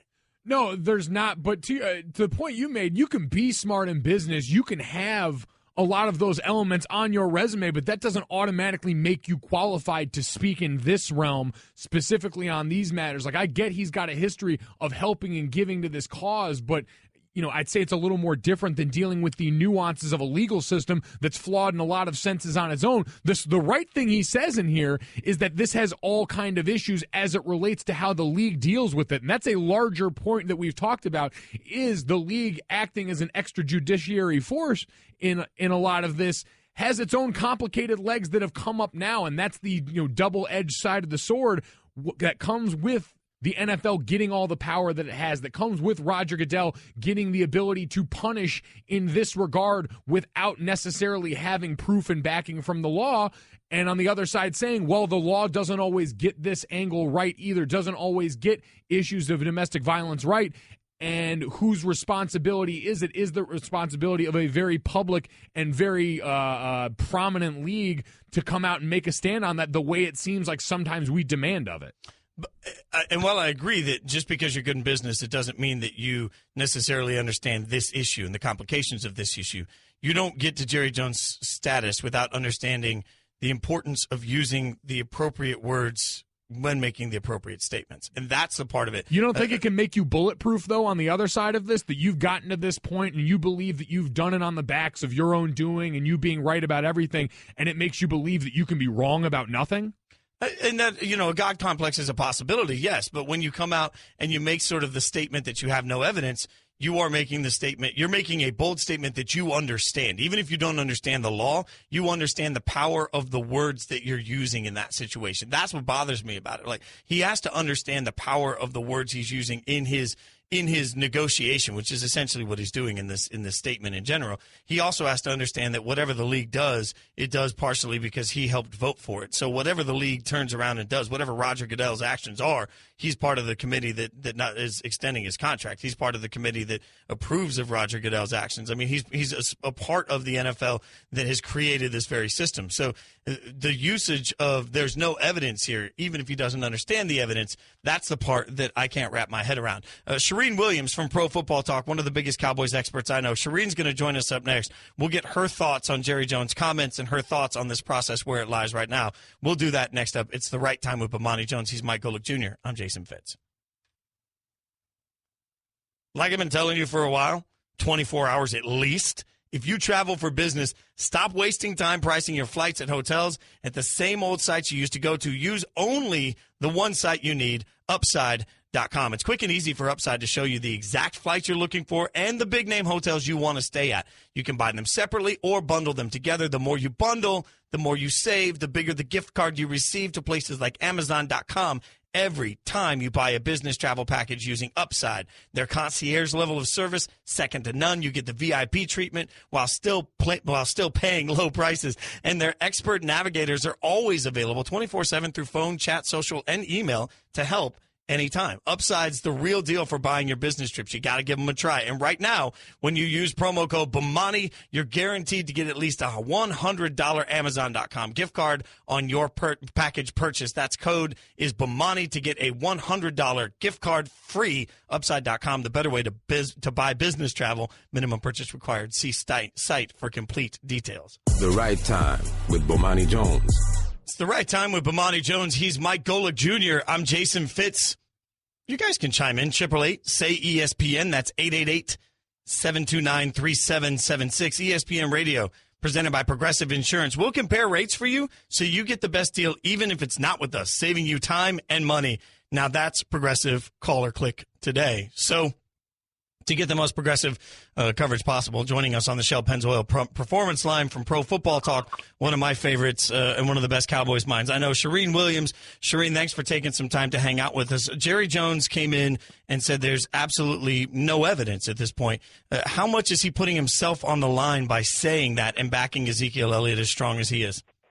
Oh, absolutely he is. And I think he's believed that from day one, and he believes the NFL doesn't have enough evidence to warrant a suspension, and he doesn't think Ezekiel Elliott should have been suspended. So he's going to feel that way, and he's going to feel that way even if this appeal is not overturned. But, we're going to see how that thing plays out. Shireen, as far as the decision by Jerry Jones to be as strongly in the corner of Ezekiel Elliott he has, what's the upside to that play and not just coming out with sort of the stock line of we'll support our player and wait to see what the results of the appeal are? Well, I think because he really believes that Ezekiel Elliott did nothing wrong. And I think he believes that Ezekiel Elliott should not be suspended. And obviously he doesn't want him suspended. He wants him out there on week one. And so I think he's going to continue to try to push for that and put pressure on the commissioner and Harold Henderson not to suspend him and to do away with that suspension. Now, that's not going to happen. But I think that's his intent now, is to put that pressure on them to say, hey, he didn't do anything wrong here. He hasn't done anything wrong, and you guys are punishing him for something he didn't do. So, Shireen, and we're talking to Pro Football Talk, Shireen Williams, help me wrap my head a little bit around the logic here then, because they're speaking in such vague terms, both sides really. At some point, if this is what the Cowboys believe, if it's what Jerry Jones believes, why not just bring whatever they have out to the public and win the battle of public opinion? Well, there is that question, absolutely. And I keep telling people, I keep going on and people keep saying, well, what do you think? I don't know. We haven't seen the evidence, as you stated, Jason. I think we lost Shireen. We had her there for a minute, and I think she makes a good point. None of us know kind of what's going on, and that's part of the difficulty of this situation, right? We're trying to figure it out based on all of these statements being made, but nobody's really showing us any of the evidence that backs the statements they're making. Yeah, and I guess, and maybe the point, because I was having a conversation on Twitter with a couple of people, and to Shireen's point, yes, we don't know a lot about this situation. The thing that I wondered, and the reason I asked that question to her, is because I don't see, and maybe it is that outward pressure of saying, we believe our side is so definitively right, maybe that sways people in a way that could constitute an advantage to him being as overt in his support as he is. Because on my end, if you're talking about what you show to the player maybe as support, I think you can do that behind the scenes, and I think just by saying we support our guy and we're going to support him through this appeals process and leaving it at that, you put yourself at a lot less unnecessary risk on the back end of, to your point, looking really bad when the outcome comes, because the people in this and their character are going to likely be judged largely on the outcome of this, even if it's not quite as simple as just the suspension or not and deeming that guilt. Well, and in that sense, Mike, I feel like the court of public opinion, it's difficult in that court to split hairs on these sorts of things in general. So the thought that there's not enough evidence is far different than there isn't any evidence. You know what I mean? And I realize that statement may not feel different to when you're just hearing it flippantly, but when you start to think about what it means for Jerry Jones to come in, if at some point the evidence is released and there's some evidence, but it's circumstantial, or there's evidence and they're constantly saying, yeah, but it could have been this or it could have been that, you end up essentially splitting hairs on domestic violence in the court of public opinion. That's not an easy thing to do. That's not a good look for anybody in the process. No, it's not. And even within the statement he made, there's a difference between saying that there's no evidence that supports this and he didn't do anything wrong. Although looking back over the course of this, I'm trying to look and see if there are any points in time, because Jerry Jones has spoken out a lot about this. If he's hinted at along the way and said, we believe that Ezekiel Elliott did nothing wrong, because that to me is the biggest and would be the most damning in all of this, for you to throw your hat in on that side of this and say, not only is there not evidence to condemn him in this way, but we believe that there was no wrongdoing on the part of Ezekiel Elliott, which again is an entirely different vein as we move through the tiers of this, because you're right. I think there are a lot of tiers to this, and ultimately an area where information is the one thing that's really left out. Well, and it still sort of stuns me for Jerry Jones to make that definitive of a statement. He must believe he's going to win. I mean, he must believe that not just win, and I don't mean win the appeal. I mean win the public appeal, because that matters to every. This is business. This is marketing. That matters in this process. I think that he has to look at it and feel really confident in what they have and their ability to sort of show a different side of Ezekiel Elliott, because he's putting his own reputation on the line. That is always until we see the information, all you can look at is and say, that's the stunning part to me, that he's putting his reputation on the line for Zeke. Yeah, because to that point, going back and finding it at the Cowboys annual news conference kickoff at training camp, opening that up. So this is back in has to be back in July then, when camp was opening up. Jerry Jones came out and said that there's, quote, absolutely nothing that I've seen that has to do with domestic violence as in regards to Ezekiel Elliott and this case. So that's the strong statement. Again, there's a difference between that and then just saying there's no evidence to give this kind of suspension to the guy on my team. By the way, you can follow Shireen to keep up with information from her at NFL Shireen. Shireen Williams always does a great job. We do appreciate her taking the time to join us. There's a real conversation we have to have here too about what this means, and what this means for the Cowboys long term. Plus, you guys can chime in. 888-SAY-ESPN, 888-729-3776. What do you guys think of the investigation, the way it's going down? And when we come back, I want to get your thoughts on what all of this means for the Cowboys in their attempt to get to the playoffs and try and be a Super Bowl caliber team. We'll do that next. The Right Time with Bomani Jones. He's Mike Golick Jr. I'm Jason Fitz. The Right Time with Bomani Jones. I'm with Bomani Jones. Hurts my heart to talk over superstition. He's Mike Golick Jr. I'm Jason Fitz. You could have let it breathe for a second. You didn't have to talk right over it. Well, no, there's like a point where that's the right spot to come in on that. You know, it felt right. It felt right. Felt right to you. Don't speak for both of us. Don't claim to know what I felt was right. My bad. ESPN Radio presented by Progressive Insurance. And so before we get into this, because I want to ask you, Mike, what you think this is actually going to result in on the field for the Cowboys. We're having such a conversation about it. We forget sometimes that there's actually a product on the field that will be affected by it. But we love it when you guys chime in. 888-SAY-ESPN, 888-729-3776. However, one of you wants to keep calling but doesn't want to come on air and says I'm missing the point. So I want to address the 2 points that just so you start leaving everybody back in the studio that's working hard. Okay, so first point that I apparently don't get is the cops didn't find enough to charge Ezekiel Elliott. So let me address that out of the gate, that the NFL collective bargaining agreement actually stipulates that they don't have to take into consideration whether or not charges were filed. And the letter to Ezekiel Elliott from the league specifically stated that, quoting those the domestic abuse policy, that even if there aren't charges filed, the league can still decide if there's enough there to warrant their own action. So the players already agreed to a collectively bargained piece that comes in and says, hey, whether or not charges are filed doesn't matter. So we could just crumple that up and throw that away. The second part of it is that the NFL, the piece that apparently I'm missing, is the NFL knows that she was trying to the victim in this situation was trying to blackmail Ezekiel Elliott, and that's part of what they're trying to hide.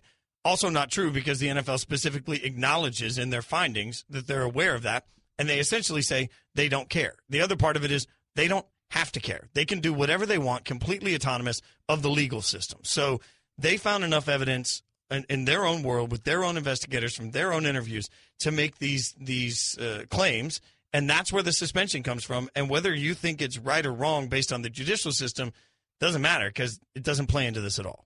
Well, and to that point, them having that in the document and going against what that would imply doesn't necessarily mean that they don't care, but it means that what they believe they found, the testimony that they've heard from her, the pictures that they claim to have, and whatever evidence, circumstantial or otherwise, they've gathered up is enough for them to say, all right, knowing this and knowing what we also believe we know on our end, we believe that it is enough to say that this is not affecting what we've got on our side. So you've got two sides that have very much drawn a line in the sand. And you said it better in that sense. I shouldn't say they don't care. I should say that it factored in and they still came to their ruling. They factored in the fact that no charges were filed, and they still came to their ruling. They factored in the blackmail allegations, and that still, again, despite that still did not affect their ruling. So the NFL's looked at all of that and still came to the 6-game conclusion. So, Golic, what do you think? I mean, at this point, can the Cowboys survive a 6-game suspension from Ezekiel Elliott?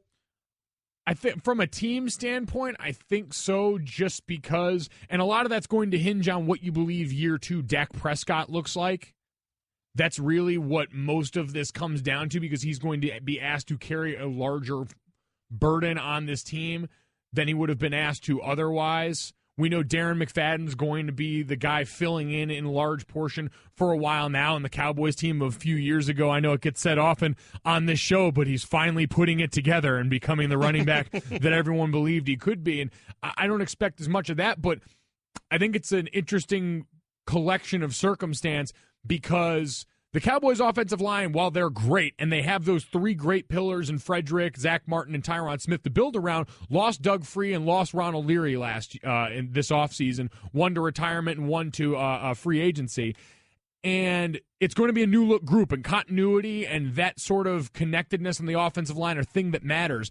And if you're going to tell me that Zeke missing the first 6 games of the season as opposed to the last 6 games of the season is a markedly better scenario for the Cowboys in a football sense, because he comes back 6 games in when that offensive line has had time to get a cohesiveness back together, and all of a sudden he can come in theory, hit the ground running. I love that you brought it back to the offensive line.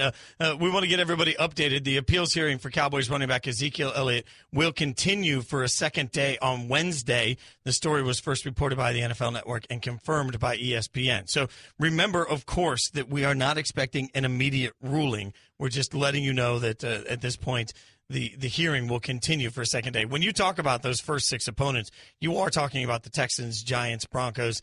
You're talking about some good defenses there. The Packers would be in those first 6 opponents.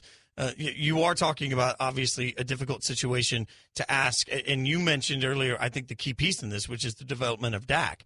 And at this point, we're just sort of presuming that Dak develops from year 1 to year 2, and that there's no hitch, and that the loss of Ezekiel Elliott is something he can easily get through. I don't know that it's that simple. I always get nervous about a quarterback, not just year 1 to year 2, but year 2 to year 3. I think there are stages of development that have to happen. I think this is putting a lot more on Dak. So it makes me nervous for that reason. We don't know what Dak is when there's no Ezekiel Elliott. For anybody, it's kind of like this conversation here. We just don't know. We just don't know what that's going to look like. No, but if you play out all of the traditional cliches about quarterback to their absolute end and say, well, the biggest jump for a player, any player, but especially a quarterback, is supposed to be between year 1 and year 2, that would be a feather in his cap. A lot of the development you saw later in the season, they expanded the playbook for him and put more on his plate and allowed him to pass downfield, assuming now that you've still got a full complement of your weapons too outside of that with the guys on offense, then you can in theory say, all right, this is in line for him to be able to perform better and have more available to him outside of that coming out of the gate. Yeah, I mean, it just always makes me nervous, because there was a period where we thought RG3 was going to be, absolutely untouchable. And I realize injury becomes part of that situation, but I'll date myself as being an old man. I mean, Rick Meyer at one point was supposed to be the future at quarterback. 1 year is obviously significant, but I still need to see more. I need to see more than that before I'm comfortable. I guess the thing for me, too, is a lot of our expectation was built on how much they won. But Dak's numbers and the numbers in that Dallas passing offense weren't near the top of the league. They weren't anything that blew us away. So there's room for improvement even just in that without the burden of expectation of the wins. Oh, you mentioned passing numbers. Matthew Stafford, he's put up some big numbers. And as a result of putting up all those big numbers, Stafford just got himself paid. We'll tell you about it. Was it the right choice? We'll do that next on The Right Time with Bomani Jones. He's Mike Golic Jr. I'm Jason Fitz on ESPN Radio. Thanks for listening to The Right Time Podcast. Please come back tomorrow for more. And don't forget to listen to The Right Time with Bomani Jones from 4 p.m. to 7 Eastern on ESPN Radio and the ESPN app. Okay, keep your eyes closed. Okay. I want to show you my first ever painting. All right. Okay. Open your eyes. Oh, That's a lot of colors and shapes. So be honest. What do you think? Well, I like how if you switch to Geico, you could save hundreds of dollars on car insurance. Oh, yeah, that's true. Yeah. Here, why don't I hold your paintbrush while you call them? Geico, because saving 15% or more on car insurance is always a great answer. What if I told you some stories you need to hear to believe? It was the rivalry of the hammer and the nail, and Boston was the nail. You would hear Yankee suck at a funeral, Yankee suck at a football game. The second we said Yankee suck t-shirts, people just crowded around us and bought them as fast as we could sell them. The all-new 30 for 30 podcast. Subscribe now on the ESPN app or Apple Podcasts. 30 for 30 podcast is presented by Mini. We're finding the best sports stories for you right now. And to do that, we're behind the wheel of the new Mini Countryman, the biggest Mini yet. Please proceed to the highlighted route. To find great sports stories, you have to get out into the world and follow your instincts. That's where the new Mini Countryman's all-wheel drive comes in handy. With all four, we can chase down a story in the city, the country, and most places in between. No matter what story you're chasing, the new Mini Countryman will help you find it. It's available now, and so are 30 for 30 podcasts. Welcome to the Right Time Podcast. The Right Time with Bomani Jones. Time with Bomani Jones. He's Mike Golick Jr. I'm Jason Fitz. ESPN Radio presented by Progressive Insurance. And Mike, I don't know about you, but I woke up today thinking, wish I could have been a quarterback. I think I could have made a heck of an NFL quarterback. I got the gift, right? Like 5'9", 5'9.5", 160 pounds. I was draftable. When they do those ideal draft profiles and they break down each position and they say at the absolute physical best, forgetting a lot of the intangible features and stuff like that, what would you want in your given player? And they'll break them down. A quarterback, offensive lineman, you have a guard to be like 3'10". They want the big bubble butt. They want a lot of these different features. Mm-hmm. You are probably the antithesis of what the quarterback picture looks like in the book. So you're saying if I went in and made back in the old days, I don't know if you young whippersnappers still do this, but you get Madden and you go out and you create yourself. And in Madden, if I created myself, you don't think that 5'9", 165, you don't think I'd get a very good rating? Yeah, that's sort of like the opposite day thing. Like if you were playing opposite day, yeah, that would be great, and that would probably play very well. But outside of that, you're up the creek, so to speak. Well, if you're playing Madden mode, your cap number just got a little more difficult with Matt Stafford because he signs a 5-year extension. It looks like it's $92 million in guarantees, which surpasses the record of $87 million that was given to Andrew Luck. The deal is also for essentially $27 million a year, which is more than Derek Carr just received. So that's putting Stafford at the top of all of the major lists at this point. He's the highest paid quarterback in the NFL. And the interesting part about it is, blink and you're going to miss it, because we made a huge deal a month and a half ago when Derek Carr became the highest paid quarterback in the NFL. And people were like, oh, my God, what's he done? You don't have a body of work.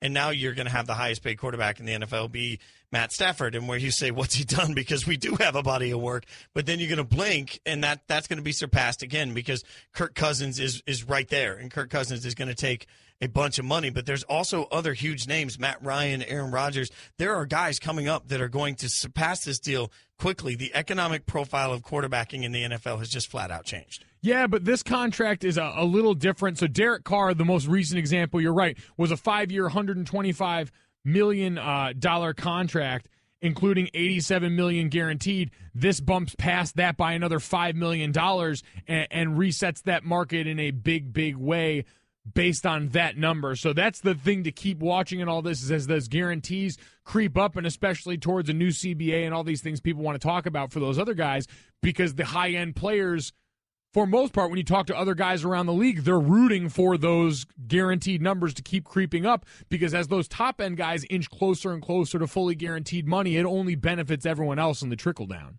Well, and I have to look at it at some point and say, okay, where does it stop? It doesn't, right? So you're looking at these guaranteed numbers continuing to go up. and then you look at the names that are going to be coming up over the next few years, you no longer have to be a spectacular quarterback to get paid. And so we just need to reset our mindset at this point. If your team stinks and manages to hit a home run in the draft, a couple of things have changed. One, what do we see when you talk about Tom Brady? He wants to play till he's 45, and now Aaron Rodgers comes in and says, fine, I'll play till I'm 62, and Eli Manning's going to play till he's 84. Like, all these guys feel like they're going to play in the league forever, right? So you're at a spot now where if you draft your quarterback, you're going to be able to have your quarterback. If you can develop him and he can play, you're looking at the possibility of having somebody in that position for close to 20 years. I mean, Derek Carr's 25. So you can look at Derek Carr, you can look at Jameis Winston, you can look at Marcus Mariota, you can even look at Andrew Luck with all of the health issues he's had the last few years. Luck is still, 27, 28? So he's still got the opportunity to play for 13, 14 years. You're at a spot now where if a team can draft a quarterback and they can pay that quarterback, they can have a set for not just one generation of fandom, 2 generations of fandom out of one quarterback. The whole mentality around the position has changed. Yeah, you're paying for comfort. You're paying for the comfort of not having to live how the other half does in constant search of that, and making that such a big part of your focus. Because, again, if you can get the league to change the thing it values and the teams the thing it values in quarterback play and build it up maybe to an extent like the Denver Broncos did. People always point to them and the the early 2000s Ravens and say, well, look who they won with the quarterback. Well, yeah, but on the other side, you're saying, okay, you're just going to go ahead and build one of the best defenses of all time and have them be able to buoy that. Like, no. On your best day, you still need that signal caller at that position. And without having that ironed out, you leave yourself open to a lot of unnecessary variables. Like, now they've at least got this ironed out for the next 5 years. They can say, all right, we've put this in the sand. We can spread it out, manipulate the numbers over the cap however we see fit to give us some wiggle room, and then try and address all of the myriad of other needs that we know the Lions have. Isn't it a fair question, though, at some point to say, because you mentioned comfort. So we'll go back to, think about your really comfortable shoes. You seem like the guy that's got shoes that should have been thrown away like 4 years ago, but they're comfy, and so you're going to continue to wear them until they fall apart, right? That feels like quarterbacking sometimes in the NFL. You're just going to have your guy there, and you're going to keep him until he falls apart. And there's a point where maybe they aren't the nicest shoes anymore, maybe they aren't the best shoes anymore, but you're just comfortable with them. When you look at Matt Stafford in a few years, how good can the Lions be with essentially a pair of really comfy shoes? Well, and it's interesting in that regard because, yeah, we're going to make a lot of this about wins and losses, and listen, that's what they're ultimately judged on, and that's what a lot of the slight coming off this contract is for Matt Stafford. 5-46 as a starter against teams that finish the season with a winning record, including 2-4, 14 since 2015.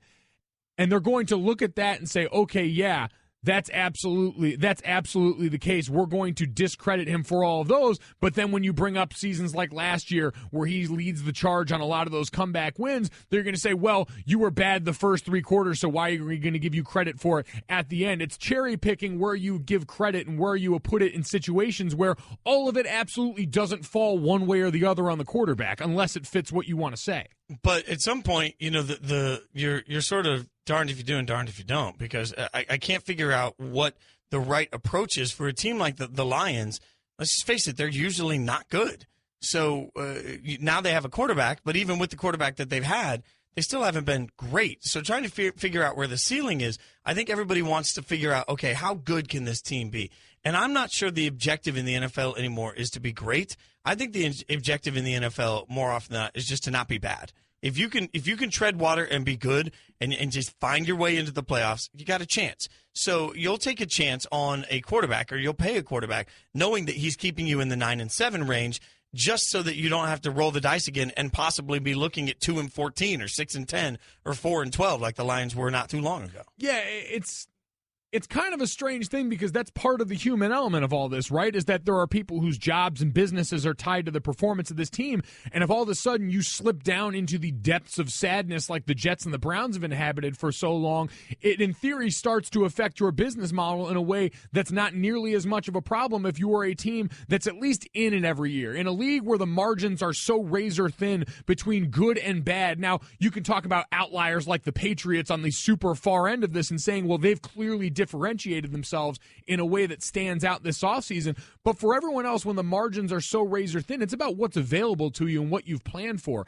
And the Lions haven't planned for a successor to Matt Stafford, and they won't have that available to them even if they want to move on it now. Your best chance at a quarterback, if you're a team in the NFL looking to draft, is coming up in this next draft. And if you're the Lions, are you willing to give up a ton of your draft capital? What we hear, what the Patriots have made a living on for a long time, what we heard the Browns starting to move towards when Paul DePodesta signs on, to what they have started to do in their operation there. If you're starting to give up all that to get to a quarterback on the top, you're hindering all the other areas that people are telling you you're hindering now with this contract. Well, you can't build out the defense. Well, you can't bring in high-profile free agents. You're not exactly in the best position to do it on the other end if you have to start giving up the way you would either.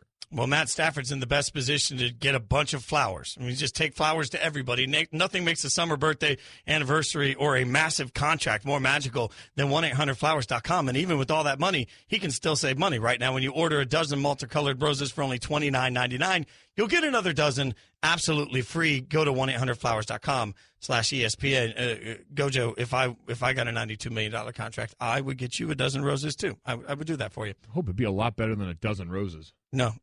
I got some stuff done. I got some stuff around the house that needs to get done, all right? I need air conditioning. No. I would get you the flowers along with a note that says, don't worry, don't fret. They were on sale. And that way you didn't feel like you had taken too much from me. Hey, I appreciate you guarding my spending of your money. That means a lot. I'm very frugal.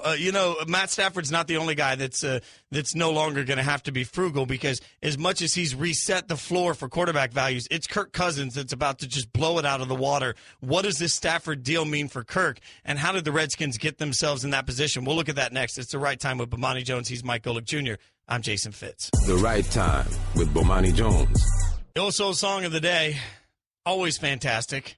And today, because of Michael Jackson's birthday, we had to go with a little MJ. It was difficult to decide which one to do, but after listening to Mike Golick Jr. sing this, and I use the word sing with air quotes you can't see, during all of the breaks, whistle it, hum it for the entire duration of the show, we felt like this was the one it has to be, right? It's difficult. And you can chime in on this, by the way, on the 1-800-Flowers.com Twitter feed. Your favorite Michael Jackson song in honor of his birthday and in honor of All Souls song. So get to us with your favorite. He's at mgolick Jr. 57.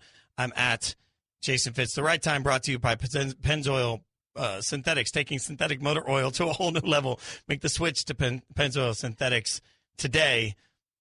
Mike Golick, first and foremost, can you and I form a Bristol boy band where we can just do Jackson 5 covers? I don't know if I've got quite the vocal range for young Michael necessarily, or any subsequent version of Michael Jackson after that. So you're really asking for a lot out of me, and I'm all about managing expectations. Wait. Why is it you just automatically presumed that you were going to be the lead singer of this? Like, I mean, I'm the only one with the it factor, all right? There's a reason you played the fiddle and sat in the background. Oh, you're not built for that life. That is fantastic. That is the truest thing that Mike Golick Jr. has ever said right there. So that's fine. You can be, but you do realize how absolutely tight the pants were that MJ wore in that situation. So we're going to have to find you some tailored, sweet bell bottoms that are too tight and too loose all at once. You're still in? I'm open to a lot of bold fashion choices, all right? I've sort of made a living off of that as a larger man who's willing to take some risks. No, well, also willing to take some risks. The Lions, Matt Stafford, you can argue that that's a risk with the deal that they've signed him to. But really, it's Kirk Cousins that's going to reset this whole thing. And I'll always go back to NFL Insiders a few months ago, and I was hosting with Jim Trotter, and he was the one that said that anytime you refer to the business that is done by Kirk Cousins, you have to refer to him as, quote, straight gangsta. And that's because he doesn't care about anything other than the business side of the business. So he doesn't let playing the game affect the business mind of it. And he's done this thing perfectly because he's in a situation where he's going to get grotesque money, right? There's a point where he's going to get just a new level of paid.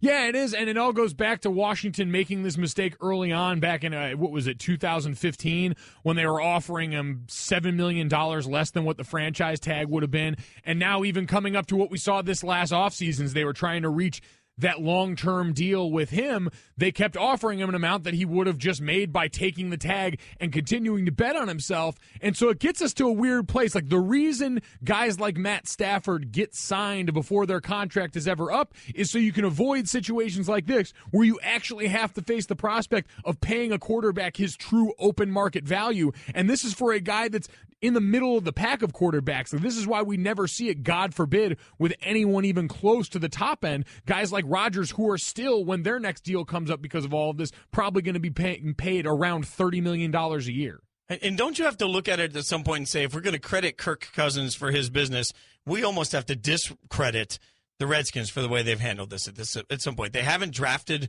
any sort of another option. They haven't given themselves a backup plan. They just continue to roll the dice and figure, hey, we'll keep him as long as we can keep him. If Kirk walks, then what? I mean, at this point, if the Redskins have a good season with Kirk Cousins and then he walks, what are they going to do?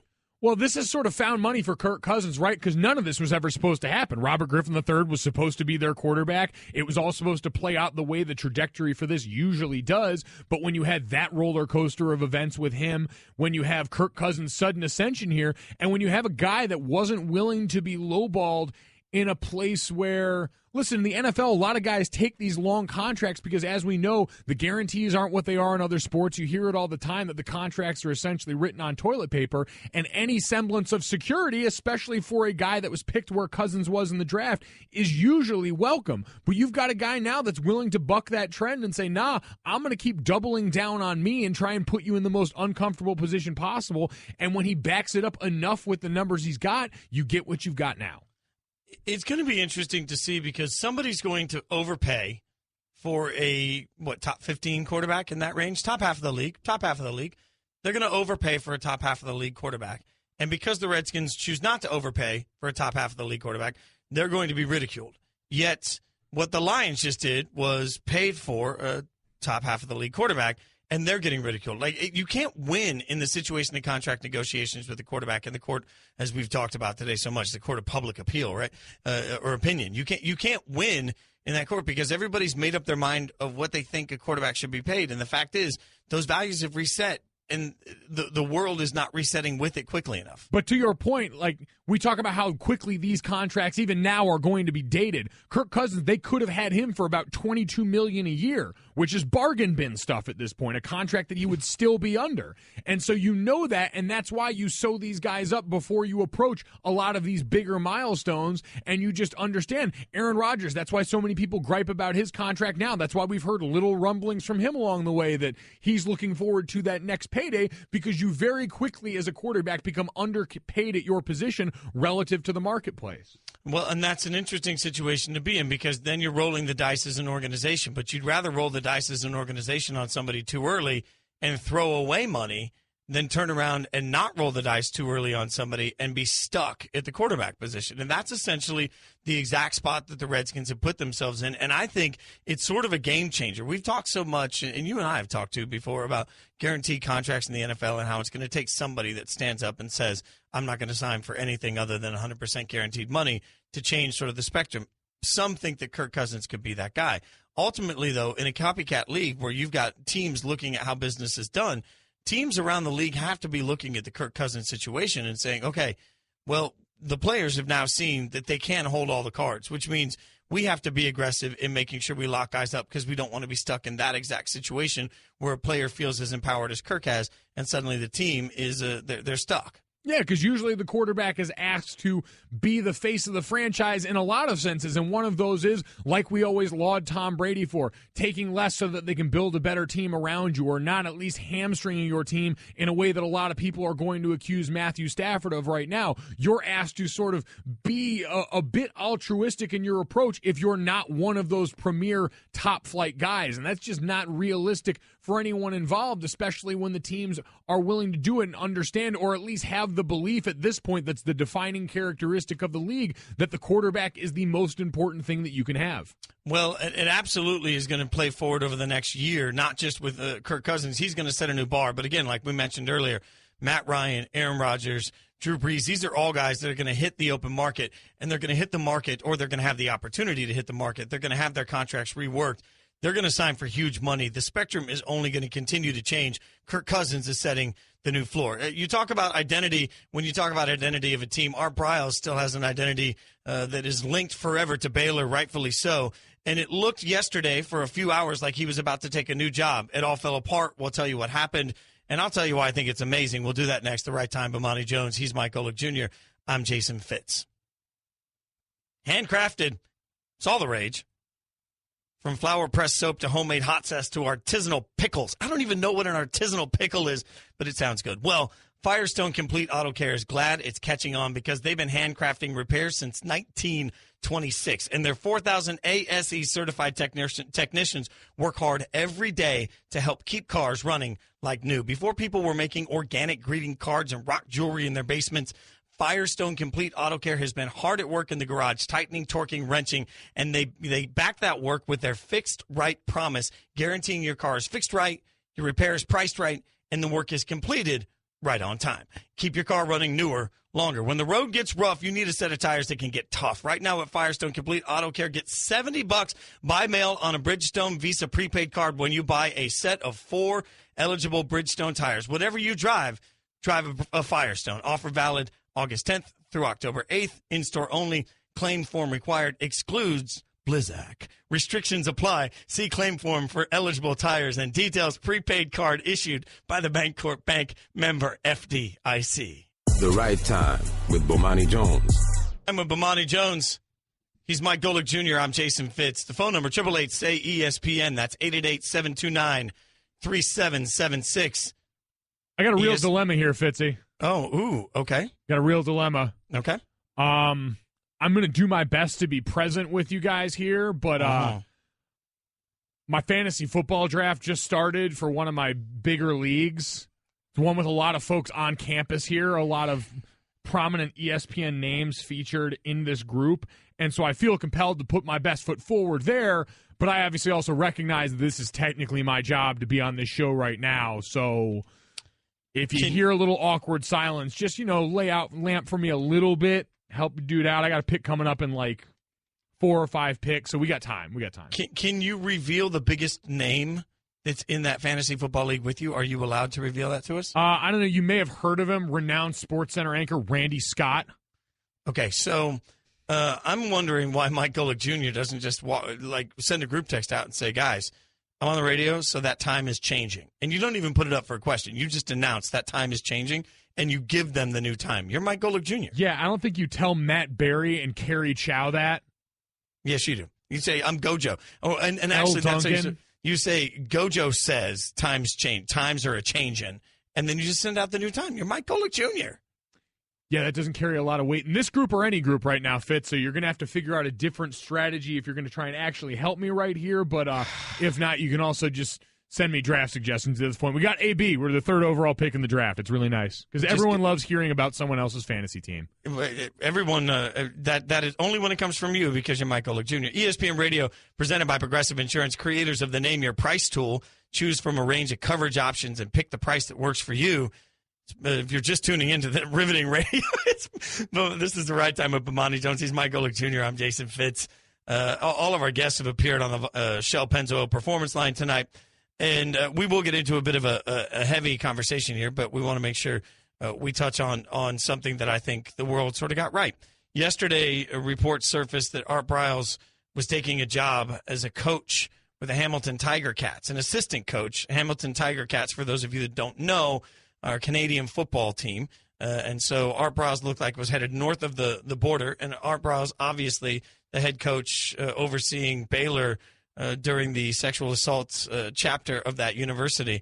And you look at it at some point and say, when we heard that news, my first thought was, okay, maybe, and this sounds strange, but maybe it's sort of it's a more pressing issue to us in America than it is in Canada. One thing that's always surprised me, having spent a lot of time in Canada in my life on tour, is that the media cycle runs very different there. It's just it's much more difficult to get things like football coverage and college football coverage, rightfully so in Canada, is very difficult to find because, let's face it, they're not invested in it. So I think that there was a disconnect. And sometimes when you go international, you hear about a language disconnect. I immediately attributed this to a language disconnect. And that's honestly what it looks like it turned out to be, because ultimately, only hours later, the Hamilton Tiger Cats sat down with the Canadian Football League, with the team, or with the league, and they sat down and decided that given the media uproar, they needed to go ahead and reverse this. So he is not going to be a coach and has stepped in. And this is one of those moments where social media really came in handy.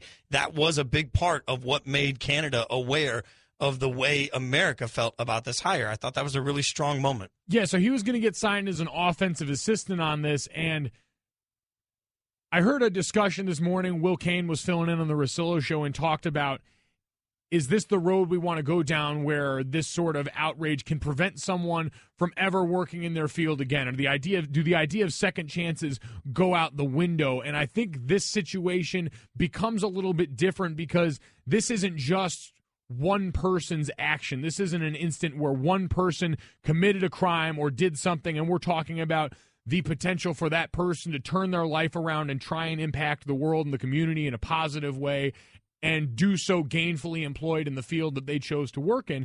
This is a guy who, in a position of power, affected the lives of a lot of people, and I think you've got to grade that a little bit differently when this is something. I mean, you go back and look at the things that we talked about in Baylor. A 2014 lawsuit alleged that 31 different players committed 52 acts of rape between 2011 and 2014 while he was there. You're talking about the same coach that him and the former athletic director Ian McCaw were accused of being made aware of a group sexual assault by some of Art Briles' players and not reporting that along the way. So that kind of egregious behavior that affects so many people, I don't think can easily be as fit into that box of, well, let's just talk about this in terms of second chances. Well, and I'll long say this, and this is not a popular opinion, but it's one I've shared on many of the shows I've been able to host this summer. I'm not a huge fan of many of the concepts that come with second chances. I believe that we all have a second chance at life. We deserve a second chance at life, but you don't always get a second chance at a dream job. You don't get a second chance at epic careers, and I'll use touring as an example. If as a touring musician, I had a lot of rules.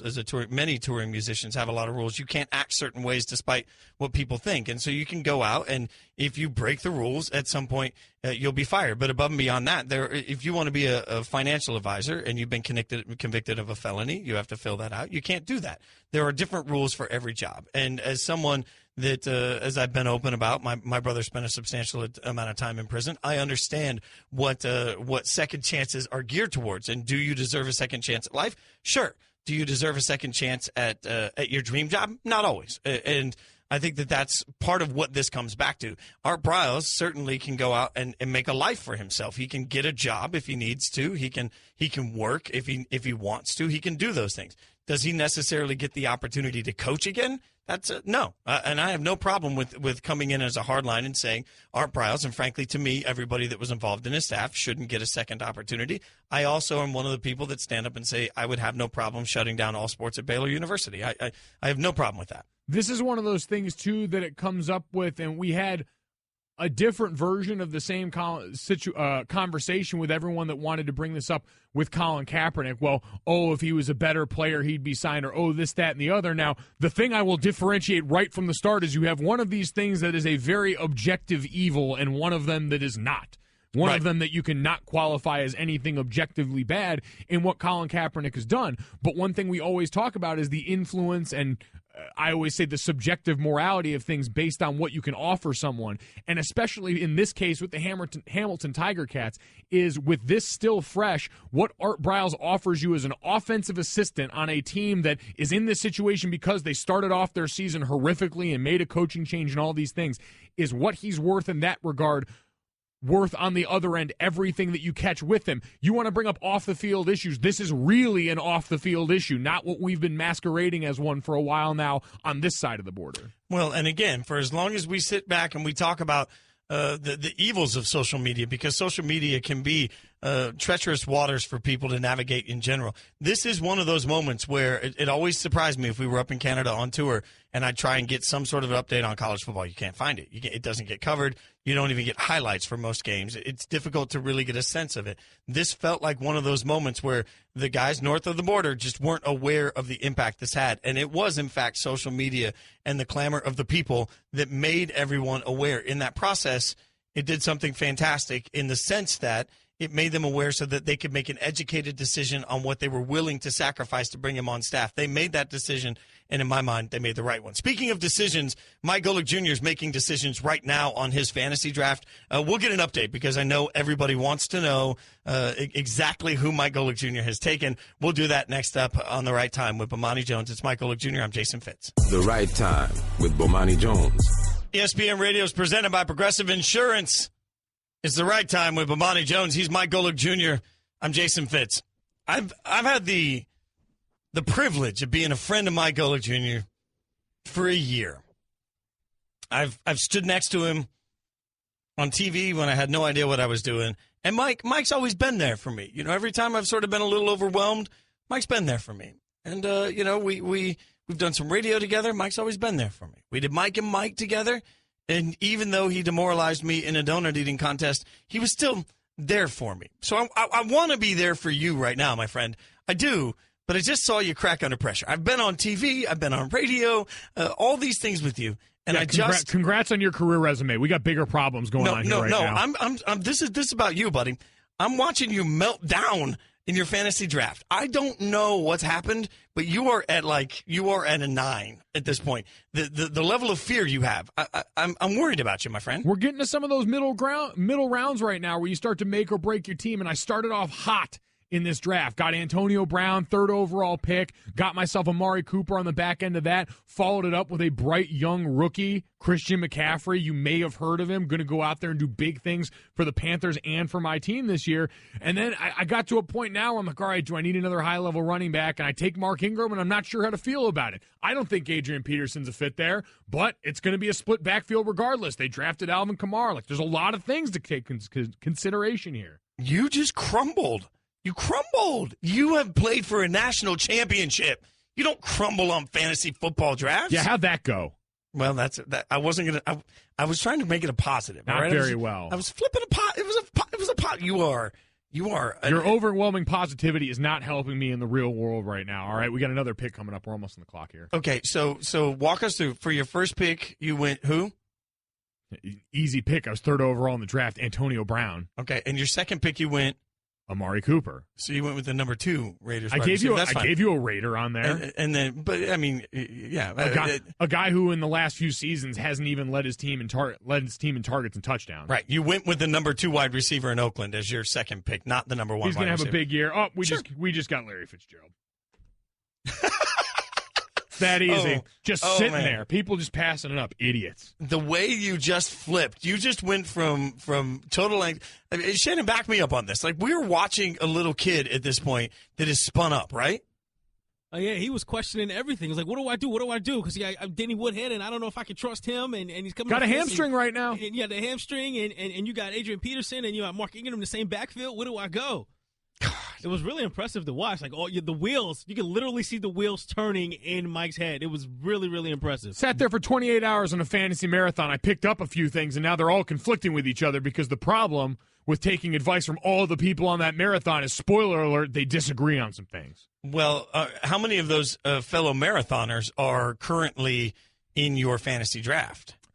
Not many. I mean, we kept some of the heavy hitters out of this as far as the fantasy aspect of things. Like Matthew Berry is not in this league. It's Matt Berry of SportsCenter fame. We don't have Field Yates in this league. Again, we've dubbed him with his better-looking counterpart in Randy Scott. So you ran from the heavy hitters with fear. But the biggest part, there were 10 seconds left, and I thought you were going to lose it. I mean, this is not the Mike Golic Jr. I know. Listen, man, there's a lot on the line for this one. I don't want to get into it right now, but there's a lot on the line for this. How many fantasy leagues are you playing in? Not many. I got this one, and I got one that's actually markedly more serious. So one of the features that we did all along the way during the fantasy marathon, which is my favorite portion of all this, are the punishments levied down by some leagues. And we've seen tattoo leagues. We saw a league during this last fantasy marathon where someone had to drink a shake concocted by the winner of the league. That was utterly terrifying. I mean, it had like mustard and hot sauce and all this other stuff in it that you don't want to drink. And so I've got a league with my closest friends, like the guys I played college ball with that I still keep in touch with, and we're trying to figure out a punishment league, and we want something that's high stakes like that on the back end. I mean, I've heard of leagues where guys, the winner gets to send the loser on a bus trip of his choice across the country, and you can imagine how horrific that goes. So I want to try and make this hurt because I don't plan on losing. Shannon, how many fantasy football leagues are you in? You know what's funny about that? I'm not in one yet. I still got time though.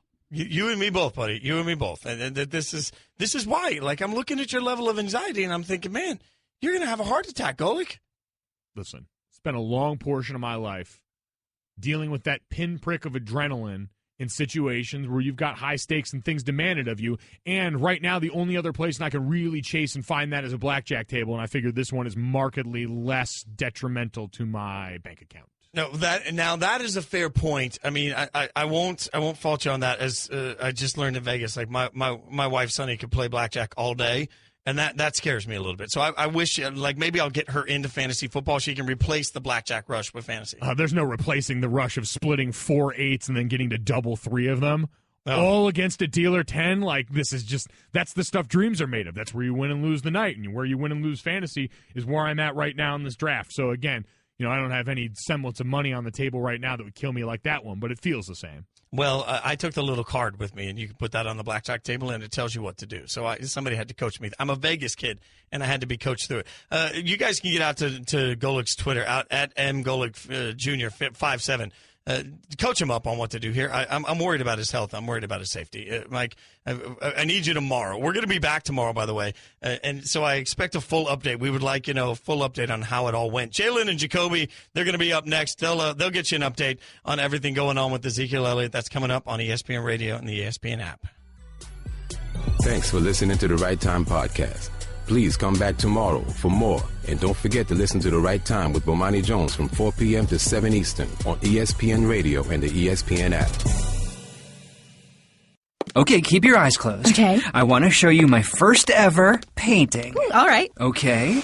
Open your eyes. Oh, that's a lot of colors and shapes. So be honest. What do you think? Well, I like how if you switch to Geico, you could save hundreds of dollars on car insurance. Oh, yeah, that's true. Yeah. Here, why don't I hold your paintbrush while you call them?